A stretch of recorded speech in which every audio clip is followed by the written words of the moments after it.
هغه اوس تاسې که ستا خوښه وي اها په دې موسیقي کې به داسې د کونړ خواته کونړ ته خو چې لاړ نه شو بیا خو نه کېږي دا خو موږ کونړۍ بګتۍ سوې لوبې او بګتۍ څه دي کونړ چې هغه موږ سندرغاړو به خو خدای دې وبخښي ټول اوس نشته او وفات شول اوس خو موږ د ځوانانو نه هیله لرو چې دا کونړ د موږ د سیمو سندرغاړه هغه د ډېرې مجلسونه به وزرې به وي صاحب هسې به شپې به ټنګ ټکور وو ښه اوس شته ده شته اوس شته نقیب غمزده ښه برای دې شي که نه دې باندې به یو سندره ووایو ودې وایي که نه کونړ د سیمې د کونړ د سیمې هغه څومره خوند و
مهربانا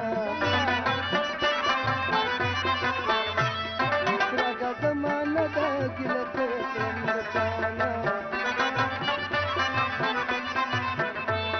پرګوټا ولړ پورا دل بيستوانا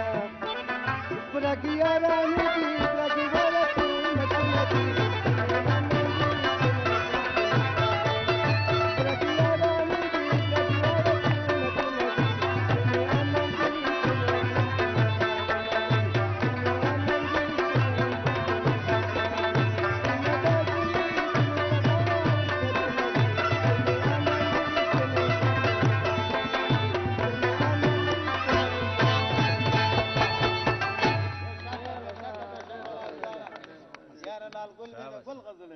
یاره بالکل یاره خپل غزل رقیب جان ښه سندره ویله که نه او ګوره زه پوهېږم چې کار ټول په تا دی